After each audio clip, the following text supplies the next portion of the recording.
Okay, so I'm here to talk about what happened yesterday, going to the dentist. But also, I have a mammogram visit today, so I figured I'd put on maybe half a face so as not to scare them so much. Only because when I went to the dentist yesterday and told him that I, wanted to, restore him, smile, all that kind of stuff. We've already had those discussions, and he had to do. So what I thought was going to be yesterday was they explained wax try-in, and that it would be sort of like when you have those little candy wax teeth from 7-Eleven, the lips and stuff that we used to have, because I was wondering, how do you try in a wax try-in when my teeth are still in? And they were like, oh no, they'll fit over top of your teeth and we'll just. So I didn't really understand it, but what she told me was no pain is included in this visit. And for that, I was like, okay, we can do this. So without clearly understanding what was going to go on, as long as there was no needles or anything, I was down for it. But when I came in, they did the fitting again, like the silly putty stuff in your mouth again. So I need to get started. But so what the dentist said was that they made a custom tray that needed to go in and do that mold stuff again, but the custom tray made allowance for the composite foolery that I had put over here, which they were having a difficult time getting around the last time, and the one in the front here, from my pandemic panic situation. So if you don't know what the process is, because I didn't know what the process was, that's one thing I looked for when everything really started to go off of the rails was, okay, if they tell you that you need dentures, what's the process? And so that's when I went on YouTube, because what I had received was, and please excuse me, but I got some kind of, I don't know, where my inner cheek is rubbing against my teeth or something. I don't know. But nonetheless, hopefully all of that will be resolved, or more. Maybe I'll have more of that when I have the dentures. I don't know. Nonetheless. So when you go to the dentist, when you finally said, okay, something's going wrong and whatever,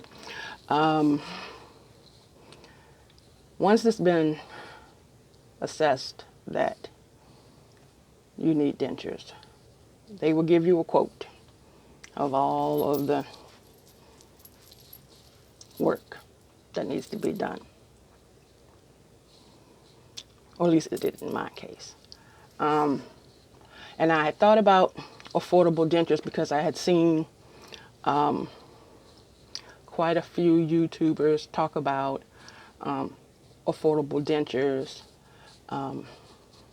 and they looked really good with theirs. And I thought, okay, well, what I've always seen in my head or in person with other people, and dentures, I didn't really understand, but one young lady on here, I think her name is Tamika Gross. I'll look back at it, and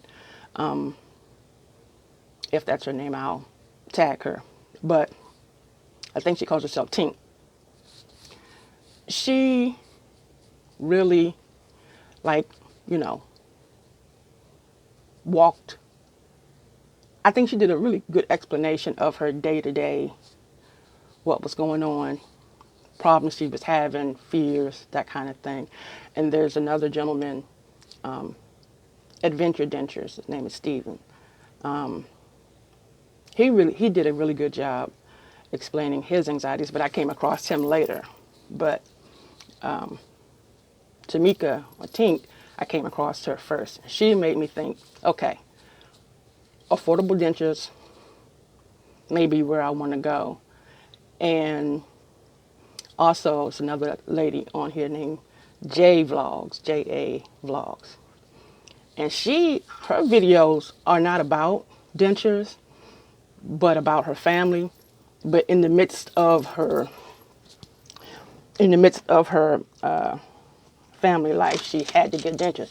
She got them things and kept it moving like it wasn't no thing, and continues to vlog about her house in Florida and decorating and how she loves Mickey and Disney and everything else. She just keep it moving like it ain't no thing. And I haven't seen any more updates about any difficulties she's had with her dentures. So if she has any difficulties, it's not part of her day-to-day conversation or updates or anything else. So from her video, it looked like all is well gone, all is going well.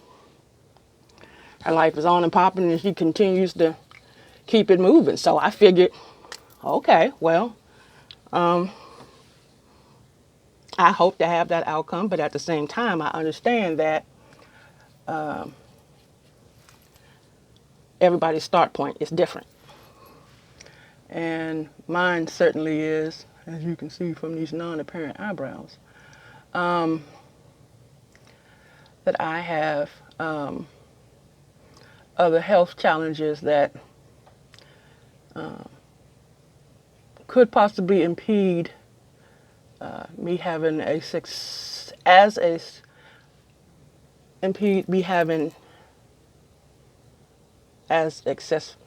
whatever. See, I can't even talk halfway right. That could keep me from having as good of results than them. Speaking being one of them. So I figured, okay, I was going to try affordable dentures just based off of Tink.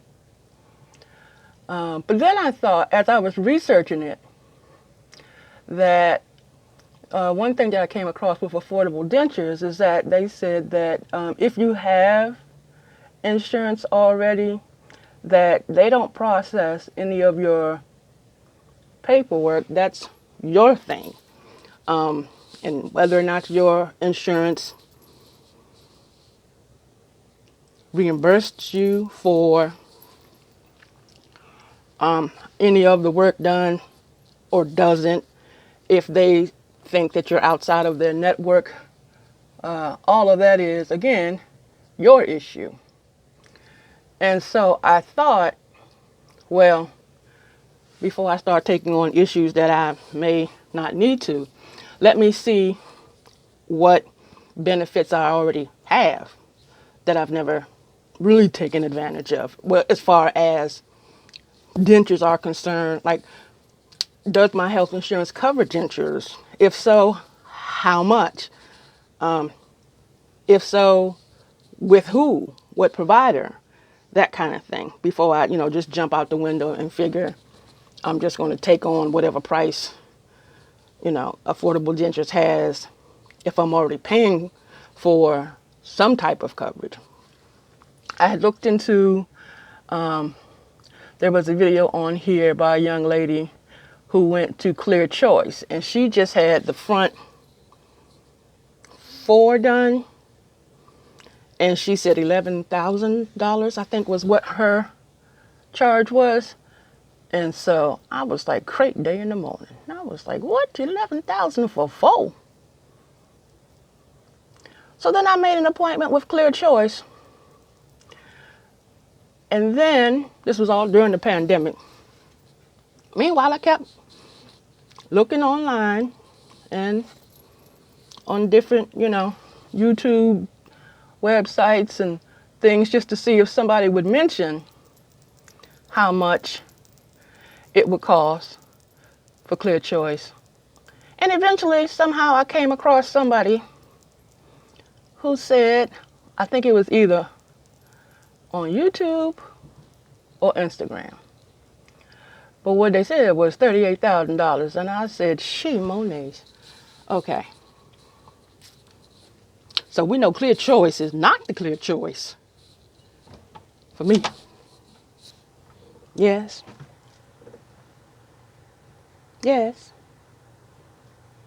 Pardon your interruption. What can I say? I'm a single mother. And even when I try to hide in the bathroom, I don't get any peace. Not even from the cat.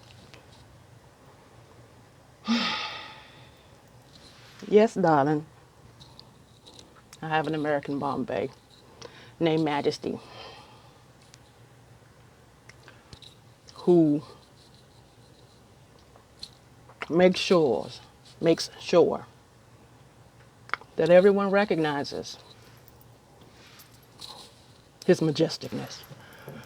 You don't get a moment alone unless he feels that you should have one. And then when he feels that you should have one, it's normally when he doesn't want to be bothered with you. Okay, so I guess I'm over here doing makeup with the door open. I guess he felt I needed to be oxygenated or whatever. Nonetheless, eyebrows are cousins, not twins, whatever. I'm not trying to do too much because for the most part, I really don't feel like it. And for the least part, I mean, it's hot as it's going to be split off the eyebrows anyway.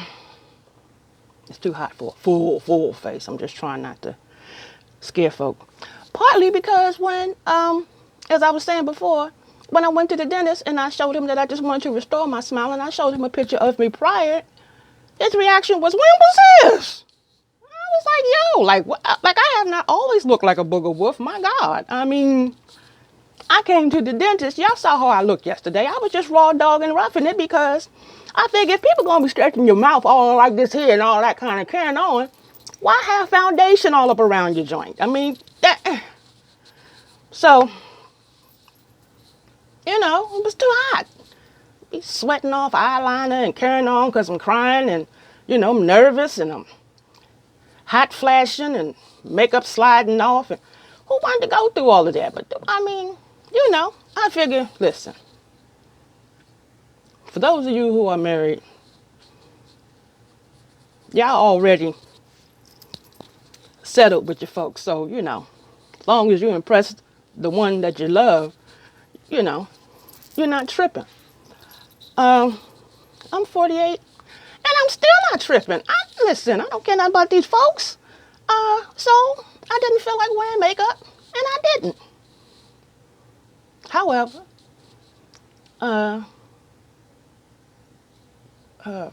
from his statement, I should have. So, I say that to say, for these mammogram ladies, I guess, I'm doing something. I don't know. I'm not really sure what I'm doing, but I'm usually not one to feel self-conscious. Well, let me back that up. I always felt self-conscious as a child. And then, when I hit my 20s, I said to myself, I'm sick of being self-conscious based off of everyone else's perception of me. And I got sick of it. And I was like, you know what? I'm about to do me. It's people out here that look worse than me. And they have the best self-confidence. I was like, who are their parents? Like, they are so self-confident. I mean, for reasons that I feel like they shouldn't be. Who am I to judge them? But you know what I mean? Like, okay, for instance, I never wore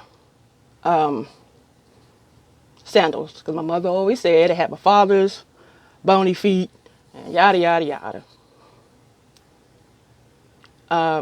So growing up, never wore sandals. It's like 94 degrees outside. I'm still in tennis shoes. Everybody else got on sandals. And I thought about it. I mean, I got skinny feet, got bony feet. But I see folks out here with toes looking like tarantulas. I mean, different lengths. Pinky toe longer than the big toe. Dragging the Florida. You know what I'm saying? Like, you got the shoe underneath and the toes is hanging over top of the shoes and it's gripping the asphalt as they walk. And they just be just as confident. And I'm like, you know what?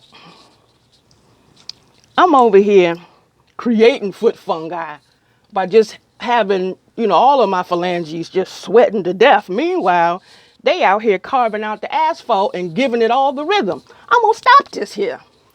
Then I started wearing sandals and I'm thinking to myself, I mean, my toes are even for the most part. They may have a little hammer time here and there, but listen, hand-me-downs don't always fit. They just hand-me-downs. And that's how I grew up. And so the hand-me-downs that were donated to my mother on my behalf did not always fit, but they kept my feet up off the ground. And so if the price for that was that, she couldn't replace them as fast and they got a little scruffed up at the top and they was bony. So that's just what the penalty was. I mean, by the time I turned like maybe 25, by the time I had my son, when I had my son, I think at that point, I think right before I had my son, I was 22. I was over everybody. I was like, whatever. I got a baby to worry about. So it's no longer worrying about myself. And my feet swelled from a size 7 to a size 9. Boys will do that to you. And it didn't look so bad when they was all plump, look like little sausages. Looked like little Vienna sausages. They didn't look bad at all. But when all the weight went back down, and they went back to looking like Skeletor toes, I still was like, whatever. So I think that was the beginning of the whateverness. Once I had my son, it was all about him, no longer about me, and I carried it as such. It was about him, not about me, not about you, not about nobody but him. So all of the self-consciousness went away because it was about him. So I was no longer concerned about anybody's perception of me except for his. Pretty much. That's some tighten up for you. Yeah. And God, of course. So really, my thought was, my only concern was God's perception of me and how I'm handling my son. So that really was the only concern. Straight up. Oh, baby, I'm creating a mess. I may have to start a whole new video just based off all this yammering and babbling I'm doing. In the words of Stephen. In the adventure, Dentured. All this Babylon and I'm doing. Okay. Well, got brows done. Maybe we'll have to do this in a part 2.